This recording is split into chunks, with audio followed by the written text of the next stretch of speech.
जनवरी 2024 की शुरुआत में एक ऐसी खबर आई जिसने हर किसी को हैरान कर दिया।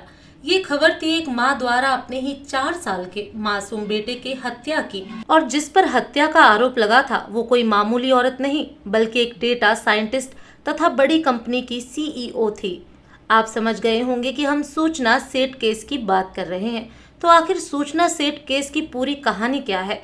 सूचना सेठ ने अपने 4 साल के मासूम बेटे की हत्या क्यों की? सूचना पुलिस की पकड़ में कैसे आई और अब तक की पुलिस जांच में इस केस के बारे में क्या कुछ सामने आया है? चलिए जानते हैं सब कुछ सिलसिलेवार तरीके से इस वीडियो में। दोस्तों, जैसा कि हमने बताया, ये कहानी हाल ही में सुर्खियों में रहने वाली सूचना सेठ केस की है। सूचना सेठ मूल रूप से बंगाल की रहने वाली थी। इन्होंने अपनी शुरुआती पढ़ाई कोलकाता से की थी। आगे चलकर इन्होंने आर्टिफिशियल इंटेलिजेंस और कंप्यूटर के क्षेत्र में अपना करियर बनाने का फैसला किया। ये पेशे से एक AI ethics expert data scientist हैं। सूचना सेठ 100 brilliant women in AI ethics list में भी शामिल रही हैं। इसके अलावा उन्होंने हार्वर्ड यूनिवर्सिटी से फेलोशिप भी किया है। इतना ही नहीं, ये रमन रिसर्च इंस्टीट्यूट में भी रिसर्च फेलो रह चुकी हैं। सूचना के नाम नेचुरल लैंग्वेज प्रोसेसिंग का पेटेंट भी है। फिलहाल बेंगलोर में रहकर काम कर रही सूचना सेठ रात के लगभग 11:30 बजे गोवा के कलगूट बीच के पास मौजूद सोल बनियान ग्रैंड सर्विस अपार्टमेंट होटल में एंट्री करती हैं। सूचना ने ये होटल पिछले ही दिनों 6 जनवरी से लेकर 10 जनवरी तक के लिए बुक किया था। बुकिंग के हिसाब से सूचना को इस होटल में 10 जनवरी तक रुकना था, मगर अचानक 7 जनवरी को रात के लगभग 9:10 पर सूचना होटल के काउंटर पर फोन करती हैं और कहती हैं कि मैं अभी इसी वक्त होटल से निकलना चाहती हूँ, क्योंकि मुझे एक बेहद ही अर्जेंट काम के सिलसिले से बेंगलुरु जाना है। सूचना की बात सुनकर होटल स्टाफ सूचना से कहते हैं कि आप जब चाहें जा सकती हैं। इस पर सूचना जवाब देती हैं कि मैं अभी जाना चाहती हूँ और मुझे बेंगलुरु तक जाने के लिए एक टैक्सी चाहिए। इस पर होटल का स्टाफ सूचना को जवाब देता है कि टैक्सी से बेंगलुरु तक जाना काफ़ी महंगा भी होगा और उसमें समय भी अधिक लगेगा। इससे बेहतर है कि आप फ्लाइट से चली जाइए। होटल स्टाफ के समझाने के बावजूद सूचना एक ही जिद पर अड़ी रहती हैं कि जितनी जल्दी हो आप मुझे एक टैक्सी अरेंज करके दीजिए। सूचना की जिद करने के बाद होटल स्टाफ एक टैक्सी ड्राइवर से संपर्क करते हैं। कई टैक्सी ड्राइवर तो बेंगलुरु तक जाने से मना कर देते हैं, मगर रॉय जॉन डिसूजा नाम का एक टैक्सी ड्राइवर अपनी टैक्सी लेकर बेंगलोर तक जाने के लिए रेडी हो जाता है, मगर बदले में वो 30,000 रुपये किराया मांगता है। इस बात की जानकारी होटल स्टाफ द्वारा सूचना सेठ को दी जाती है। जवाब में सूचना कहती हैं कि पैसे की चिंता मत करो, बस मुझे टैक्सी दिलवा दो। किराया तय होने के बाद थोड़ी देर बाद डिसूजा अपनी कार लेकर होटल तक पहुंच जाता है। थोड़ी ही देर बाद सूचना सेठ भी अपने लगेज के साथ होटल के बाहर आ जाती हैं। रात के लगभग 1 बजे ड्राइवर अपनी इनोवा कार में सूचना सेठ को बैठाकर निकल जाता है। यहाँ तक सब कुछ बिल्कुल नॉर्मल था। अमूमन जब कोई गेस्ट होटल से निकल जाता है तब उसके कमरे की साफ सफाई की जाती है ताकि दूसरे गेस्ट आकर ठहर सके। जिस कमरे में सूचना सेठ रुकी थी उस कमरे में भी सफाई के लिए एक होटल कर्मचारी जाता है। जब होटल कर्मचारी अपना काम शुरू करता है तभी उसकी नजर कमरे के फर्श पर कुछ लाल धब्बों पर पड़ती है। धब्बों को देखकर कर्मचारियों को लगता है कि शायद ये खून के कतरे हो सकते हैं, इसलिए वो इस बात की जानकारी होटल के मैनेजर को देते हैं। मैनेजर भी जाकर कमरे का जायजा लेता है और फिर तुरंत ही कलकूट पुलिस स्टेशन में फोन करके कमरे में मौजूद खून के धब्बे की जानकारी देता है। ये जानकारी मिलते ही कलकूट स्टेशन से पुलिस की एक टीम तुरंत मौके पर पहुंचती है और वो भी कमरे की तलाशी लेती है। उन्हें भी खून का धब्बा नजर आता है। इसके बाद पुलिस वाले होटल के सीसीटीवी फुटेज को खंगालने का फैसला करते हैं। सीसीटीवी फुटेज में दिखता है कि जब महिला होटल के अंदर दाखिल हो रही थी तो उसके साथ एक छोटा बच्चा भी था, मगर जब वो रात के लगभग 1 बजे होटल के बाहर निकलती है तो उसके साथ बच्चा नहीं था। इतना देखते ही पुलिस वाले तुरंत सूचना सेठ के मोबाइल पर फोन करके उससे बात करने की कोशिश करते हैं, मगर सूचना सेठ का मोबाइल नंबर स्विच ऑफ आता है। इसके बाद पुलिस अधिकारी होटल से उस ड्राइवर का नंबर लेते हैं जो ड्राइवर सूचना सेठ को अपनी कार में बेंगलुरु लेकर जा रहा था। पुलिस वाले ड्राइवर को फोन करते हैं और ड्राइवर से कहते हैं फोन पैसेंजर को दो।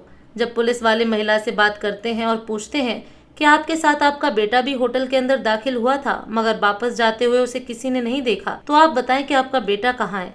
इस पर सूचना सेठ बड़े आराम से जवाब देती हैं कि मैंने बच्चे को शाम के समय ही पास में ही रहने वाली अपने एक रिश्तेदार के यहाँ छोड़ दिया था। पुलिस वाले सूचना से उस रिश्तेदार का एड्रेस मांगते हैं जहाँ उसने अपने बेटे को छोड़ने का दावा किया था। पुलिस के कहने पर सूचना पुलिस वालों को एक एड्रेस लिखवाती है। तत्कालीन कलकूट पुलिस सूचना सेठ द्वारा दी गई एड्रेस की नजदीकी थाने से संपर्क करती है और उनसे कहते हैं कि इस एड्रेस पर जाकर पता करो कि कोई बच्चा वहाँ है या नहीं। अब कुछ पुलिस वाले सूचना द्वारा दिए गए एड्रेस पर जाकर बच्चे के बारे में पता लगाने की कोशिश करते हैं, मगर शुरुआती जांच में ही पता चलता है कि सूचना ने जो एड्रेस पुलिस वालों को दिया था वो एड्रेस ही फर्जी है। इसके बाद पुलिस वालों को लगने लगता है कि दाल में कुछ काला है, इसलिए अब एक बार फिर से पुलिस वाले कार ड्राइवर को फोन करते हैं और उससे कहते हैं कि जितनी जल्दी हो सके तुम कार को लेकर नजदीकी पुलिस स्टेशन में चले जाओ। मगर इस बात की भनक पैसेंजर को नहीं लगनी चाहिए कि तुम कार लेकर थाने की तरफ जा रही हो। जैसा कि पुलिस वालों ने ड्राइवर को आदेश दिया था, ड्राइवर डिसूजा वैसा ही करता है। थोड़ी दूर चलने के बाद सूचना से ड्राइवर कहता है कि आगे बहुत ज्यादा जाम लगा हुआ है और अगर हम इस रास्ते से गए तो बहुत ज्यादा वक्त लग सकता है, इसलिए मैं आपको दूसरे रास्ते से लेकर चलता हूँ। फिर इसी बहाने ड्राइवर चुपचाप कार को लेकर कर्नाटक के चित्रदुर्गा इलाके के अमंगला पुलिस स्टेशन में खड़ा कर देता है। फिर ड्राइवर कार से उतरकर पुलिस स्टेशन के अंदर जाता है और अमंगला पुलिस स्टेशन के पुलिस अधिकारियों की बात गोवा पुलिस के अधिकारियों से करवाता है। गोवा पुलिस के अधिकारी अमंगला स्टेशन के अधिकारियों से कहते हैं कि जितनी जल्दी हो सके इस महिला के सामान की तलाशी लो। जब यहाँ पुलिस वाले सूचना सेठ के सामान की तलाशी लेना शुरू करते हैं, उनके पैरों तले जमीन खिसक जाती है। पुलिस वालों के कहने पर सूचना अपना बड़ा सा बैग खोलती है तो पहले उसमें कुछ कपड़े दिखाई देते हैं। उसके नीचे बच्चे का खिलौना नजर आता है। ये खिलौना सूचना के बेटे का ही था। जब सभी सामान को वहां से हटाया जाता है तो बैग में सबसे नीचे 4 साल के मासूम का शव दिखाई देता है। जब पुलिस वाले सूचना से पूछते हैं कि ये बच्चा कौन है और इसकी हत्या किसने की है, तो जवाब में सूचना कहती है कि ये मेरा बेटा है और इसे किसने मारा है नहीं जानती। तुरंत ही इस बात की जानकारी गोवा पुलिस को भी दे दी जाती है और फिर सूचना को कर्नाटक में ही गिरफ्तार कर लिया जाता है। कर्नाटक में सूचना की गिरफ्तारी के बाद गोवा पुलिस की भी एक टीम कर्नाटक आ जाती है और फिर वहां से सूचना सेठ को कर्नाटक पुलिस अपनी हिरासत में ले लेती है। फिर आगे उसे कोर्ट में पेश किया जाता है, जहां से उसे पुलिस रिमांड में भेज दिया जाता है। पुलिस के सामने सबसे बड़ी चुनौती इस बात का पता लगाना था कि इस हत्या का मोटिव क्या है, इसलिए पुलिस वाले सूचना सेठ से पूछताछ शुरू करते हैं। शुरुआती पूछताछ में ही सूचना सेठ कहती हैं कि मुझे नहीं पता कि मेरे बेटे की हत्या किसने की है, क्योंकि जब मैं सोने गई थी तो मेरा बेटा जिंदा था और जब मैं जागी तो मेरा बेटा मर चुका था, इसलिए मैं इसे अपने साथ बैग में लेकर जा रही थी ताकि मैं इसके साथ हमेशा के लिए रह सकूं। आपको जानकर हैरानी होगी कि पुलिस वाले लगभग 10 से 12 दिनों तक लगातार सूचना सेठ से पूछताछ करते रहे, मगर सूचना लगातार एक ही बात की रट लगाए रहती है कि उन्हें नहीं पता कि बेटे की हत्या किसने की है। वो खुद को बेकसूर बताती रहती हैं। भले ही सूचना खुद को बेकसूर बता रही थी, मगर जब बच्चे का पोस्टमार्टम किया जाता है तो बताया जाता है कि पोस्टमार्टम में लगभग 36 घंटे पहले तकिए से मुंह दबाकर या फिर गला घोटकर की गई है। मतलब कि जिस समय बच्चे की हत्या की गई उस समय बच्चा अपनी मां सूचना सेठ के ही पास था। जब कई दिनों की मेहनत के बावजूद सूचना कोई भी जानकारी नहीं देती है तो आगे की पूछताछ के लिए पुलिस वाले कुछ जाने माने साइकोलॉजिस्ट और साइकेट्रिस्ट की मदद भी लेते हैं ताकि सूचना से सटीक और सही जानकारी निकलवाई जा सके, मगर उन लोगों की भी मेहनत बेकार चली जाती है। हालांकि इस बीच पुलिस को उस कमरे से कई ऐसे अहम सबूत मिलते हैं जिससे इस बात को बल मिलता है कि बच्चे की हत्या उसी कमरे में की गई थी। पुलिस की जांच में ये भी सामने आता है कि उस कमरे में सूचना सेठ के अलावा किसी दूसरे व्यक्ति ने एंट्री नहीं की है। ऐसे में सूचना सेठ का ये कहना कि किसी और ने उसके बेटे की हत्या कर दी बेईमानी नजर आता है। जब पुलिस के सामने सूचना सेठ अपनी जबान नहीं खोलती हैं, तो अब आगे की पूछताछ के लिए जांच में सूचना के पति को भी शामिल किया जाता है और दोनों पति पत्नी से आमने सामने बैठकर पूछताछ की जाती है। हालांकि इससे भी बहुत कुछ हासिल नहीं होता है। जांच आगे बढ़ाते हुए पुलिस वाले सूचना सेठ और उसके पति वेंकटरमन की कुंडली खंगालना शुरू कर देते हैं।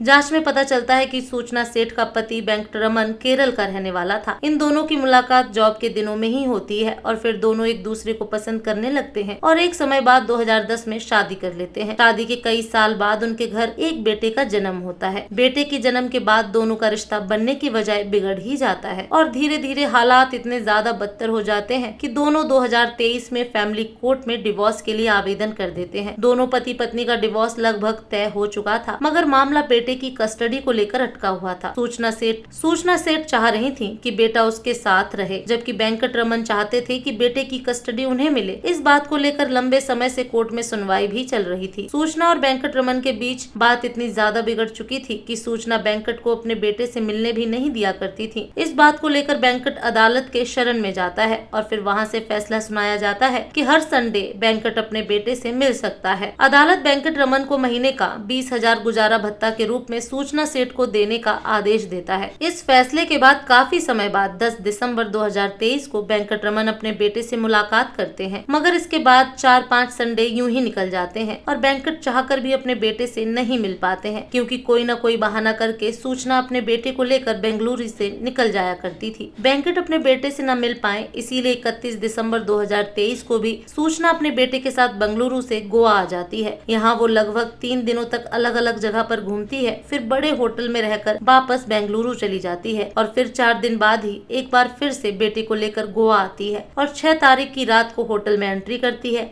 जैसा कि हमने बताया था कि पोस्टमार्टम रिपोर्ट के मुताबिक शव मिलने के लगभग 36 घंटे पहले ही बच्चे की हत्या की गई थी। इस हिसाब से होटल में एंट्री करने के 2 घंटे बाद ही सूचना सेठ अपने बेटे की हत्या कर देती हैं और फिर अगले 18 घंटों तक बेटे के शव के साथ ही होटल के कमरे में बंद रहती हैं। इस दौरान सूचना न तो एक बार भी खाने के लिए कुछ मंगाती हैं और न ही किसी से बात करती हैं। हालांकि इस बीच जब लगातार बेटे से मिलने के लिए सूचना सेठ का पति वेंकटरमन सूचना को कॉल करने की कोशिश करता रहता है, तो जवाब में सूचना एक मैसेज करती है कि तुम संडे को अपने बेटे से मिल सकते हो। हालांकि ऐसा नहीं हो पाता है, क्योंकि तब तक बच्चे की मौत हो चुकी है। इस पूरे मामले में सूचना सेठ का रवैया शुरू से बड़ा ही अजीब लगता है। इसलिए कुछ लोग दावा करने लगते हैं कि शायद सूचना सेठ मानसिक तौर पर फिट नहीं है और उसने जो कुछ भी किया है शायद पागलपन में किया है। इसलिए गोवा पुलिस द्वारा विशेषज्ञों की मदद से सूचना सेठ के मानसिक संतुलन की भी जांच की जाती है और इस आधार पर अदालत में एक रिपोर्ट पेश करते हुए कहा जाता है कि मानसिक तौर पर सूचना सेठ बिल्कुल फिट है। अब केस की मौजूदा स्थिति की बात करें तो अब तक सूचना सेठ ने एक बार भी बच्चे की हत्या करने की बात कबूल नहीं की है। इस बीच मार्च 2024 में सूचना सेठ के पिता जय सेठ ने गोवा की एक अदालत में याचिका दायर करते हुए कहा था कि सूचना सेठ की मानसिक हालत ठीक नहीं है और इसकी जांच डॉक्टर के एक पैनल से करवाई जाए और इसी आधार पर इस मुकदमे की स्थिति तय की जाए। गोवा पुलिस इस मांग का विरोध करती रही। इसके बावजूद 4 मार्च 2024 को गोवा की स्थानीय अदालत ने सूचना सेठ की मानसिक स्थिति की जांच के लिए पैनल गठित करने का आदेश दे दिया है।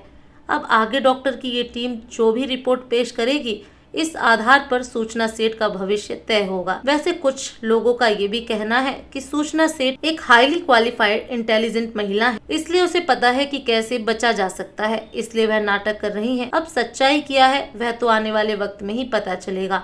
एक्सपर्ट्स की माने तो अगर सूचना सेठ मानसिक तौर पर बीमार पाई जाती हैं, तो बेटे की हत्या करने के बावजूद वह सभी कानूनी कार्रवाई से बच सकती हैं या फिर बड़ी ही मामूली सजा उन्हें मिलेगी। अब आगे क्या होता है वो तो समय ही बताएगा। दोस्तों, आपके अनुसार अगर बच्चे की हत्या का दोष सूचना सेठ पर सिद्ध हो जाता है तो उन्हें क्या सजा मिलनी चाहिए? कमेंट बॉक्स में जरूर बताएं।